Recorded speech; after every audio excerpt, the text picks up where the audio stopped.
नमस्ते। आज हम शास्त्रों से एक बहुत ही दिलचस्प कहानी पर बात करेंगे। ये वो कहानी है जो सच्ची आस्था के असली मतलब को हमारे सामने रखती है और ये हमें सोचने पर मजबूर करती है कि ईश्वर तक पहुंचने का सही रास्ता आखिर है कौन सा, ज्ञान का या फिर दिल का। अब ये सवाल बड़ा आम है, एक ऐसा एहसास जो हम सबको होता है। लेकिन जरा सोचिए, क्या हो अगर यही साधारण सी लगने वाली भूख एक गहरी आध्यात्मिक परीक्षा बन जाए। और इस कहानी में बिल्कुल यही होता है। भूख की एक मामूली सी पुकार एक ऐसी घटना को जन्म देती है जो हमें ज्ञान और भक्ति के बीच का फर्क साफ साफ दिखाती है। तो कहानी की शुरुआत होती है जंगल के एक सीन से। भगवान कृष्ण, बलराम और उनके ग्वाल मित्र अपनी गायों को चरा रहे हैं और उन्हें बहुत जोरों की भूख लगी है। देखिए, सिचुएशन बहुत सीधी सादी है। ग्वालों को भूख लगी है और वो बिना किसी झिझक के अपने सबसे प्यारे दोस्त कृष्ण के पास मदद के लिए पहुंच जाते हैं। उनकी विनती में कोई लाग लपेट नहीं है, कोई औपचारिकता नहीं, बस एक सच्ची और सीधी मानवीय जरूरत है। कृष्ण उनकी मदद करने का फैसला करते हैं और उन्हें पास ही में यज्ञ कर रहे कुछ ब्राह्मणों के पास भेजते हैं। और यहीं पर हमें आस्था का पहला रास्ता देखने को मिलता है, नियमों का, ज्ञान का और मुश्किल रिचुअल्स का रास्ता। इसे हम बुद्धि का मार्ग भी कह सकते हैं। अब ये ब्राह्मण कोई मामूली लोग नहीं थे, वो समाज के सबसे विद्वान और सम्मानित लोग थे, जो यज्ञ जैसे बड़े बड़े वैदिक अनुष्ठान कर रहे थे। उनका पूरा ध्यान बस नियमों, मंत्रों और प्रक्रियाओं पर ही टिका हुआ था। और यहीं पर दो अलग अलग दुनियाएं आपस में टकराती हैं। एक तरफ है ग्वालों की सीधी साधी मानवीय जरूरत और दूसरी तरफ है ब्राह्मणों की मुश्किल और कठोर दुनिया, जो अपने अनुष्ठानों में इस कदर खोई हुई है कि उन्हें अपने सामने खड़ी सच्चाई दिखाई ही नहीं देती। तो नतीजा क्या निकला? ब्राह्मणों ने ग्वालों की बात को पूरी तरह से नजरअंदाज कर दिया। शास्त्र कहते हैं कि उनका जो इतना बड़ा ज्ञान था ना, वही उनकी अज्ञानता का कारण बन गया। वो नियमों में इतने उलझ गए कि उस दिव्यता को ही नहीं पहचान पाए जिसने खुद उन्हें पुकारा था। तो जब ग्वाले बेचारे निराश होकर लौटते हैं तो कृष्ण मुस्कुराते हैं। वो उन्हें एक दूसरा रास्ता दिखाते हैं, हृदय का मार्ग, सहज प्रेम और भक्ति का मार्ग। वो उन्हें ब्राह्मणों की पत्नियों के पास भेजते हैं।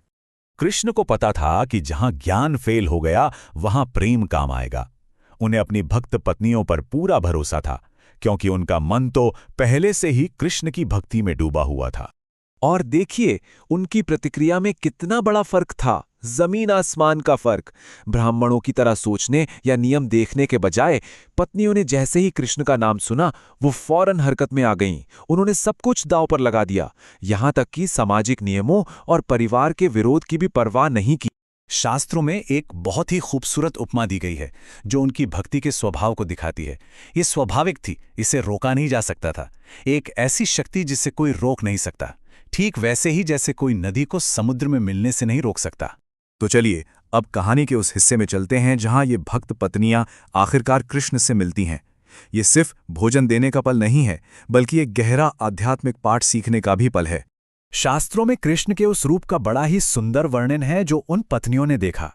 उनका रूप बहुत ही मनमोहक था, दिव्यता और सहजता का एक अद्भुत संगम। उन्होंने अपने प्यारे भगवान को बिल्कुल वैसा ही पाया जैसा उन्होंने हमेशा अपने मन में सोचा था।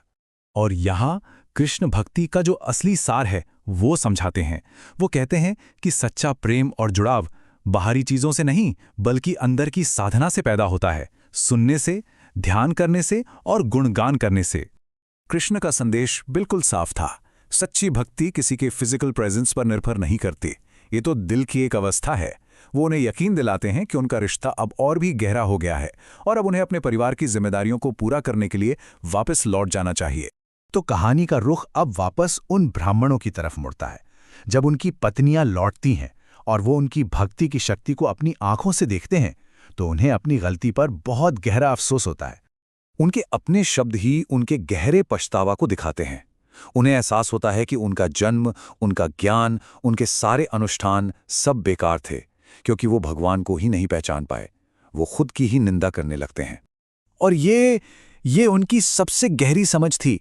उन्होंने देखा कि उनकी पत्नियों ने बिना किसी औपचारिक अनुष्ठान के सिर्फ और सिर्फ शुद्ध प्रेम के दम पर वो हासिल कर लिया था जिसे वो खुद अपने मुश्किल यज्ञों से पाने की कोशिश कर रहे थे, यानी जन्म और मृत्यु के चक्र से मुक्ति।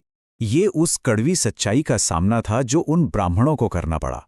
उन्हें महसूस हुआ कि उनके पास सब कुछ था, ज्ञान, अनुष्ठान, शुद्धता, सिवाय उस एक चीज के जो सबसे ज्यादा मायने रखती थी, भगवान के लिए सच्ची भक्ति। और दूसरी ओर उनकी पत्नियों के पास औपचारिक रूप से कुछ भी नहीं था, फिर भी उनके पास वो सब कुछ था जो असल में जरूरी था। तो इस पूरी कहानी का निचोड़ क्या है? ये हमें भक्ति के स्वभाव के बारे में क्या सिखाती है? देखिए, मूल संदेश बहुत साफ है। बाहरी दिखावा, ज्ञान का घमंड और नियमों का अंधा पालन कभी भी सच्चे प्रेम और दिल की सहज भक्ति की जगह नहीं ले सकते। ब्राह्मणों की ये आखिरी बात दिखाती है कि उनका नजरिया पूरी तरह से बदल चुका था। वो समझ जाते हैं कि वो दुनियादारी के मामलों में इतने उलझे हुए थे कि जिंदगी के असली मकसद को ही भूल गए। और आखिर में ये कहानी हम सब के लिए एक बहुत ही शक्तिशाली सवाल छोड़ जाती है। सच्ची आस्था कहाँ मिलती है? नियमों में या फिर दिल में?